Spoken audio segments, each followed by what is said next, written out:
What's What's up, up, champ? What's good with you? How's everything? Everything's good, man. It's been a while since we've seen you in the ring. When we'll see you in there again? Hopefully, man, in the fall. Hopefully in the fall, once the pandemic hit and then, once boxing got his wheels back going, I had to wait. So still in that waiting process, but I think in the fall we'll be back. You still gonna be Hugo Centeno, right? What's that? Your last fight was Hugo Centeno, right? Yeah, 2 years ago. I remember that fight. You wore the Creed trunks for that one, the black Creed trunks. Yeah. You coming back? You coming back at 60? 60 or 68. 60. You can't make 54? I mean, if they never give me a good enough notice, if I had like a full 8-week notice, I can make 54, but, I never get that, so. What you walking around right now at? About 71. Oh, that's not bad. Yeah. Oh, I think you 50 ready to fight tomorrow. Yeah, I think 54 would be perfect for you. I think so too. I always said that you at 54. Yeah, any idea who you'll be in the ring with next? What's that? Any idea who you'll be in the ring with next? Nah, they made. I'm with Split T, so they've made some calls and it's one of those things where like the guys ahead of you don't want to fight you because they don't want to lose what they don't want to risk what they've made for themselves. Yeah. The guys that's a little behind you don't want to fight you because they feel like they're trying to get somewhere. So I get it. Just waiting in the traffic, waiting for someone to bite the bait. Would you fight? What's name? He looking for opponent. Would you fight Andrade? He looking for opponent. That's my dude, right? So me and Andrade, like we've done like camps together. We've helped each other get ready for fights. You know what I mean? Like we were signed to the same promoter at one point, and he tried to get us to fight each other for like some. I don't want to throw numbers out there, but just it wasn't good money at all. No doubt. Me and Boo Boo, we've talked and like if me and him was to ever fight, it would have to be something that makes a lot of sense for you to take two guys who are, really good friends outside of the ring. Like we've been good since we were kids. You know what I mean? Y'all came up in the amateurs together, right? Yeah, we were in the amateurs together. Me and him both talk. It's not like we're obviously neither one of us are scared of each other. Neither, we both would if the business behind it was right. You know what I mean? I'm pretty sure we both would say yeah. You know what I mean? Give us both 8 weeks and we're gonna go to our respective camps and do what we're supposed to do. But that's not somebody that's high on my radar simply because it's a friend. Oh, no doubt. I asked because I know he having trouble getting an opponent. I know you'll love a title shot. You know what I mean? Yeah. Yeah, those guys are like really, he's really, man, they are scared of him, man. Like he has that Marvin Hagler thing against him. He's good, he's black, and he's lefty. You know what I mean? Like that's a tough case. You know what I mean? And like I said, same thing with the guys with him. The guys that have made something huge for themselves, they don't want to risk it against him. And the guys who are coming up, behind them, they don't want to risk what they're working on. That's what happens when you're from New England. Ain't nobody want to fight you. Yeah. New England got some bad boys, man. We used to have to get through them to get to the Nationals and stuff. That's how me and Boo Boo made teams together. So. What you think about Rashidi Ellis? Oh, my fault. I'm originally from upstate New York. I live in Florida now. I've been out here for like 2 years, but I'm from upstate New York. Oh, yeah. What's that? What you think about Rashidi Ellis, the dude from Young Fighter Golden Boy? Is that is he welterweight or super middleweight? Welterweight. His brother's a super middleweight. His brother's I was Ronald about to say, because it's like three. Is it 2 or 3 of them? There's three. There's 3 of them in the Olympics right now. Okay, I was about to say.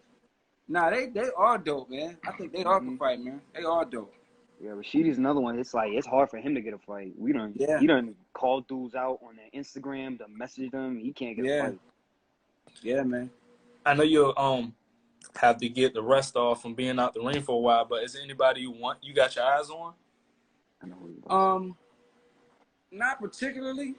I just want to get back in there, man, and get moving. I mean, you guys know me. I don't turn down fights, so yeah. It's no one particularly because if I name a particular guy, that's a guy that's gonna stay away. So I'm just waiting in the wings, man. I'm just I gotta take it the way it's always come. Yeah, you fought Darnell Boone early in your career, and Darnell Boone's not somebody to be messed with. Yeah. I don't think Yeah. people give you enough credit for that. How many fights did you have when you fought him? 10. You had about 10 fights when you fought him. Yeah, you don't get enough credit for that. He done been in there with Ward, Kovalev, Stevenson. You don't even I have mean, to. right before I fought him, he knocked Don and Stevenson out cold with one right hand. Oh, that was a fight before you guys fought? Yeah, he fought him before me. Well, I didn't know that. You definitely don't get it. Yeah, How many weeks? You How fought many weeks? How many weeks you get for the Triple G fight? Huh? How many weeks preparation did you get for the Triple G fight? Hold on, my bad. What you say? I said, how many weeks preparation did you get for the Triple G fight? I had a solid 6. What you prefer? You prefer 8 to 10? I mean, when you're fighting a guy like that, you would need maybe a 10 or 12 week camp. You know what I mean? You know, Danny Jacobs fought Triple G in March, and I think they announced the fight right before Christmas of the They year. announced it around like December. They announced it like before Christmas the year before. So you're talking somebody who had a good 16-week notice, you know, to prepare. You know what I mean? But that's how the game go. You know, some guys get that, some guys don't. You got to take what's given to you, man, and make the best of it. You don't think 12 too long? It depends on what type of fight you're getting ready for, you know, and how you take camps. If you're a guy like, you know, like myself, who stays in shape year round, maybe 12 could be too long. But then again, you know, I think 12 weeks isn't just training, it's more of a mindset, because what people don't realize is, you know, that corner has to be in sync also. No matter how good a shape you in or how many good workouts you've done over the last 12 weeks, that corner has to be in sync, because that's a big part of, you know, the victory. You know, that 1 minute you get in between rounds is crucial. You know what I mean? So that 12 weeks is more or less about bringing those, you know, especially for a championship fight, those 5 dudes together and being able to block out everything that's going around them in this arena. And that takes a long time. You guys ever tried to get 3 or 4 people to agree on something and stay at it for a week or two? Yeah. Think about how hard that is. I can't even get my parents to agree on something for 5 minutes. You get what I'm saying? I asked you that because I heard an interview with a while ago, 2 years ago, with Emmanuel Stewart. He said over 8 weeks is too much for a fighter. You overtraining. Well, I mean, it depends on, like I said, it depends on what the fighters do in between camps. You know what I mean? Some guys party hard in between camps. So they'll do a 12-week camp because they're going to need 4 weeks to get the weight off and get the shit out. You know what I mean? And then you got 8 weeks to really work on your stuff. You know, like Miguel Cotto, I remember watching, you know, one of those HBO specials on Miguel Cotto. And Cotto, his trainer said, well, we need to make camp more about training rather than losing weight, because, you know, Cotto will go up to 180 in between fights. And then now he's trying to get back down to 140, 147. And the camp became, now it's 8 weeks of trying to make weight. It's not 8 weeks of focus on a certain skill set, a certain game plan. Yeah. So, you know, if you got 12 weeks, some guys need that first month to just detox. When you said you could fight at anywhere from 54 to 68, which one are you more comfortable with out of the 3 weight classes? 60, you know what I mean? That's where the money, you know, that's where my money was, you know, as far as like, you know, where I felt like my strength and speed came together. But 68 isn't, you know what I mean, isn't bad. A lot of the guys will be a lot bigger there. You know what I mean? I'm a little taller than the average height for middleweight at 5'10". Most middleweights are at that, you know, between 5'7", 5'9". So I'm maybe an inch taller than average, but it's a lot of big guys at super middleweight. I mean, you're looking at Benavidez, he's 6'3.5". You know what I mean? Like, that's a big guy. Have you ever fought at 68 before? Because I've seen, and like, you were ranked some places at 68. I fought at 68 a couple times early in my career. Nothing big. You know what I mean? Just needed to get an opponent because I couldn't get guys at 54 to fight me. So we just fought whoever agreed to whatever weight so we could get the fight. They had me rated at 68 because they kept putting me in these fights at like 161, 162. So anything over 160, you're super middleweight. Yeah. And I would still come in at 160 on the nose, but because the contract said 162, because the other guy needed a little room for weight, there you go. Yeah. If it was anybody, is there anybody that you like watching or studying from right now? I study a lot of Andre Ward. You know, I always have. As far as like today's fighters, like Andre Ward, what's the kid name from freaking the kid Boots? That kid. Ron Ennis. Yeah, man, that kid is bad, man. Like that's like a lot of the lefties I watch now. So I think he's gonna be special at this division, man. These guys gonna have it hard with him, man. Yeah, I'll never forget. Breadman came on the show one time and he said Boots was like the best fighter he's ever seen in the gym. Bro, So that kid's special, man. That kid is special, man. I like watching him. I like reminds me watching. a lot of Roy. Yeah, It's a direct comparison. yeah. Special. What's going on, y'all? What's good, What's going Chris? on, Briz?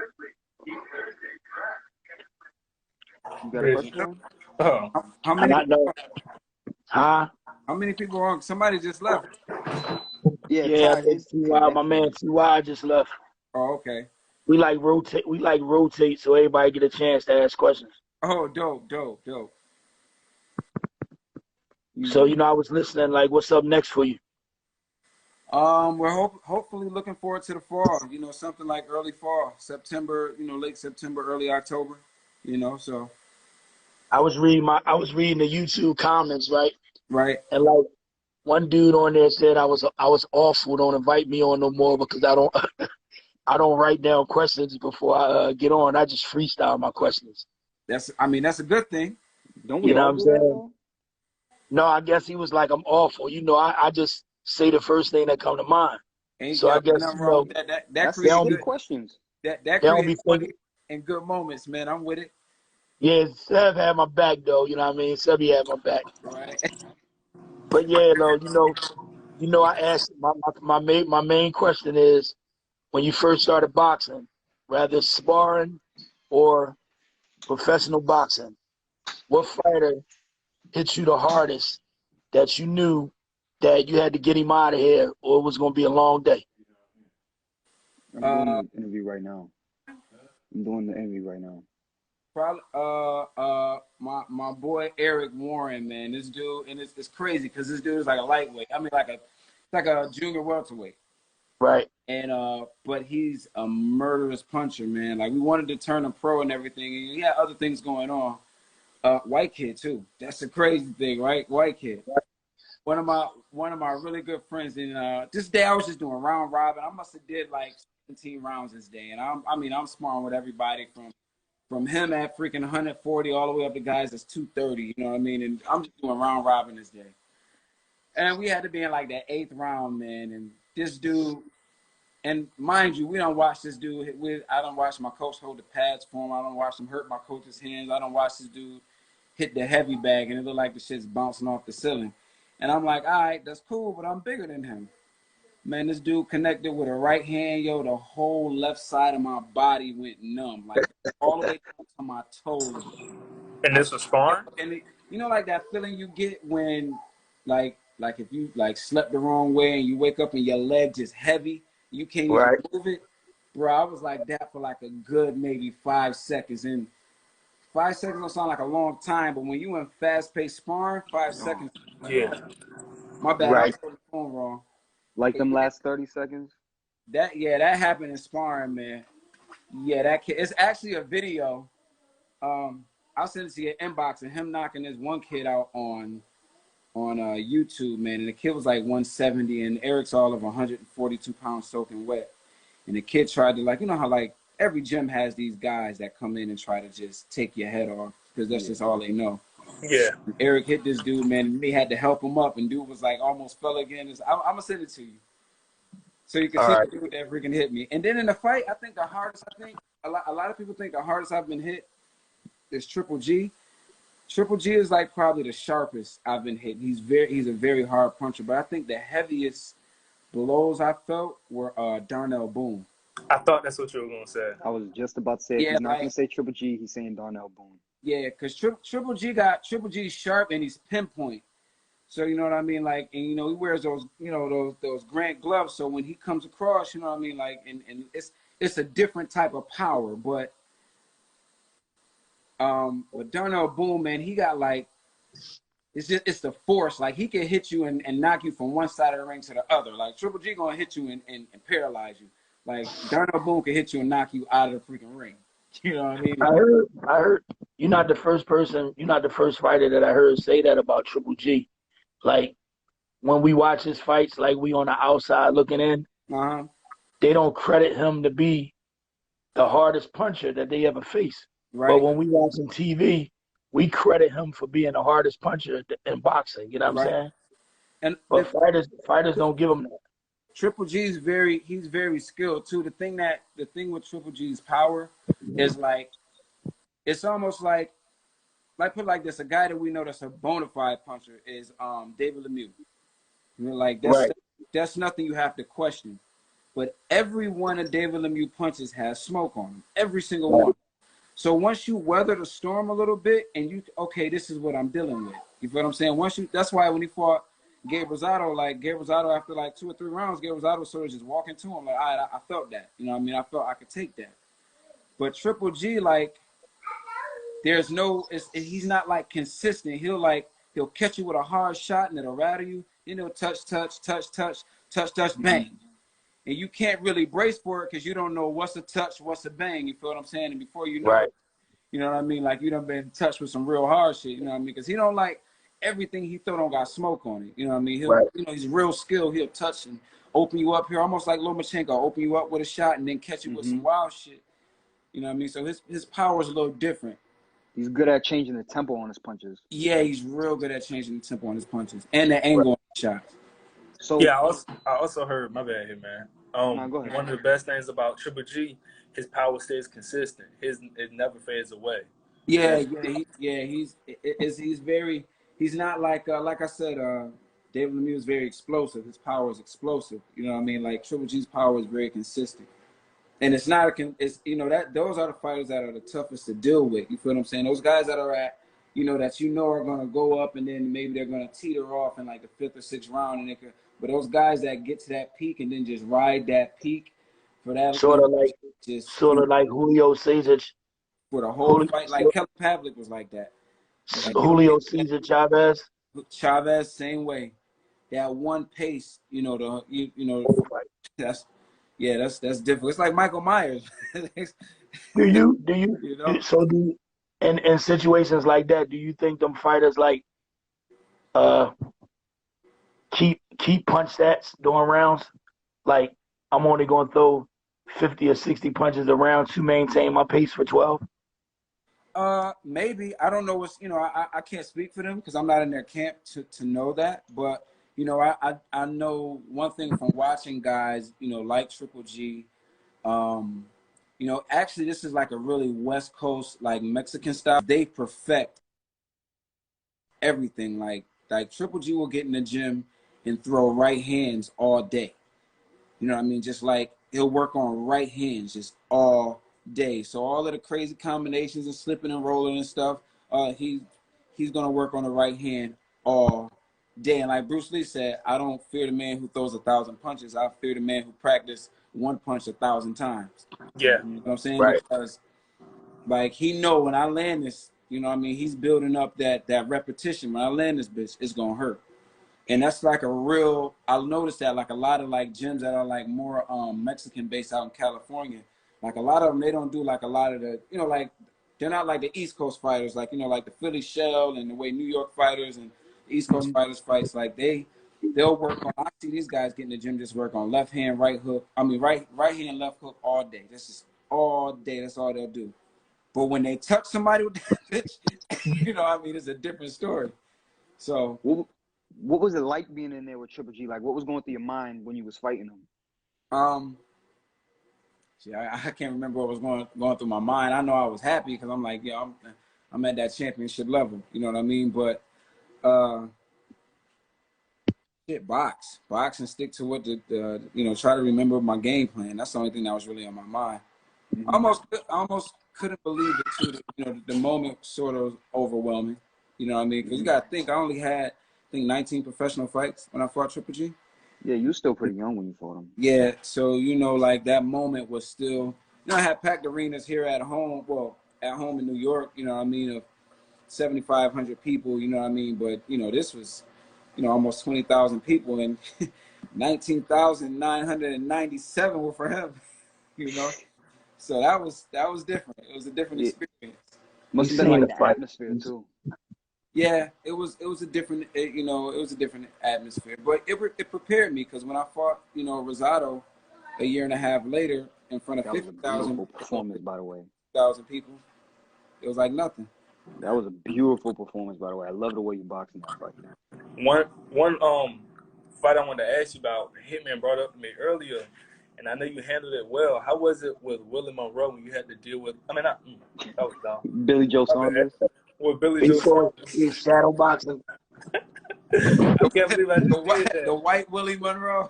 I can't believe I just did that. As I said, he said what he was shadow boxing. Man, I feel so dumb doing that.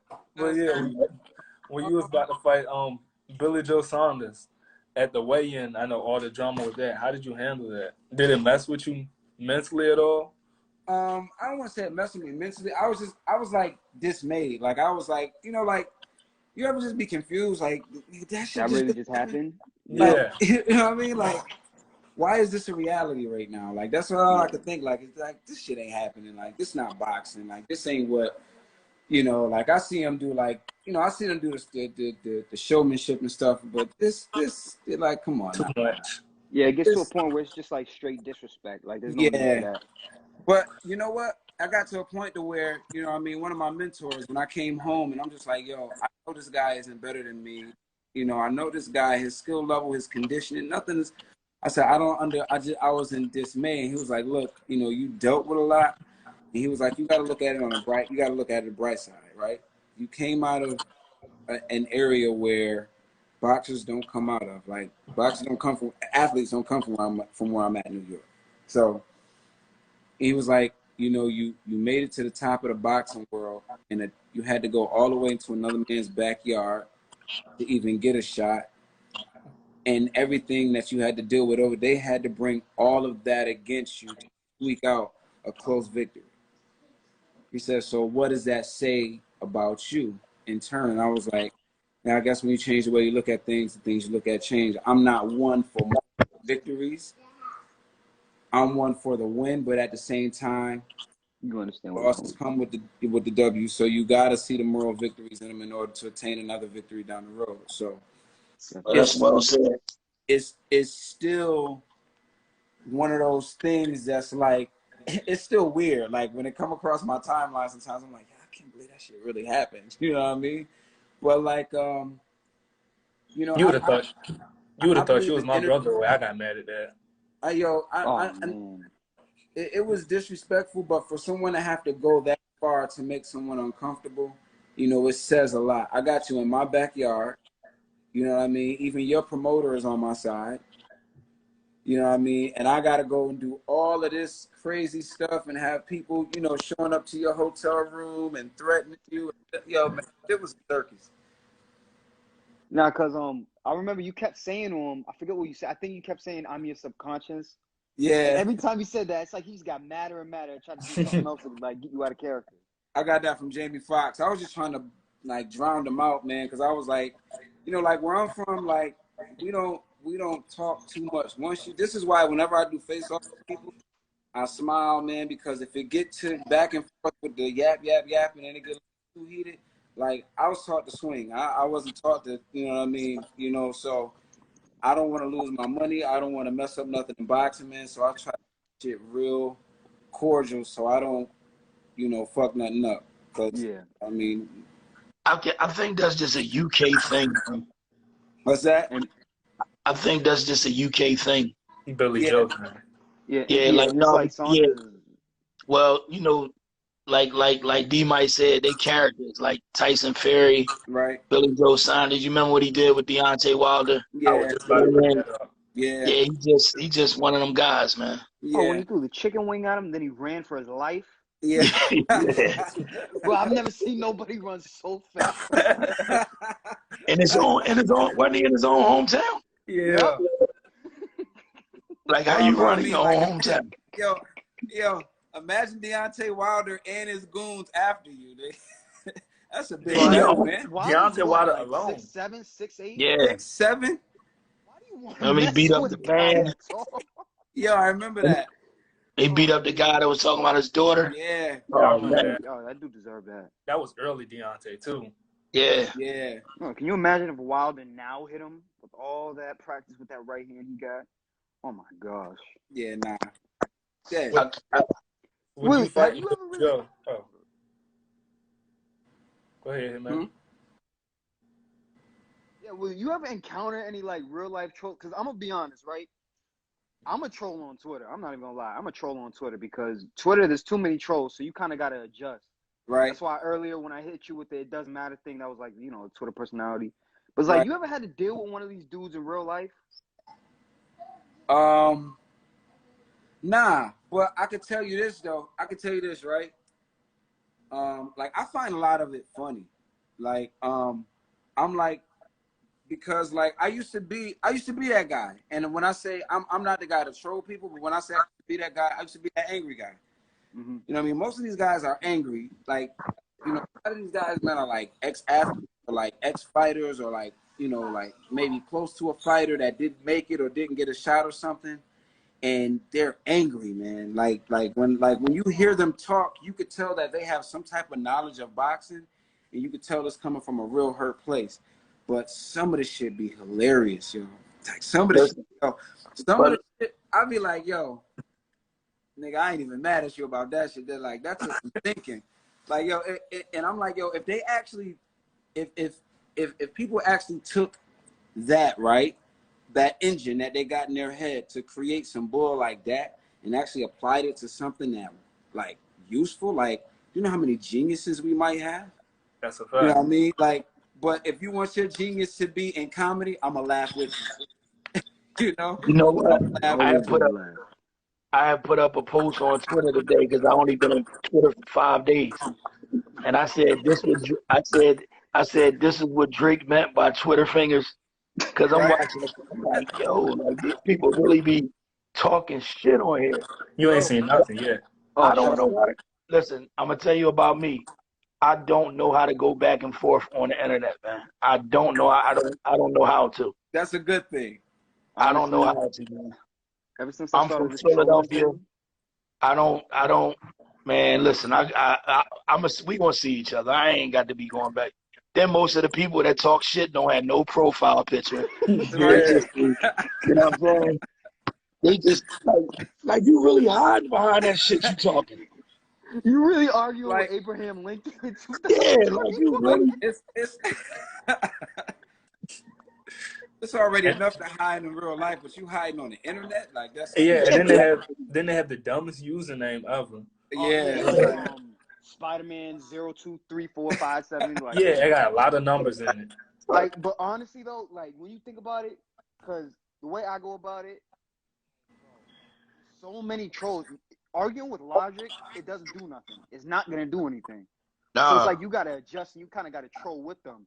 And when you do it, it's actually kind of fun. I'm not even gonna lie, it's fun as hell. I do that too. I'll agree with them. Yo, I'll agree with them. Listen, that's what I did on the David Benavidez interview, right? Right. When I seen the comment that the guy made against me, he was like, "Don't invite Briz Billions to the interview no more. He's awful." I commented. I said, "I'm sorry, I couldn't make you happy. I'll do better next time. LOL." You know what I'm saying? Like, bro, I'm not here to impress you, man. I don't give a fuck about what you talking about, man.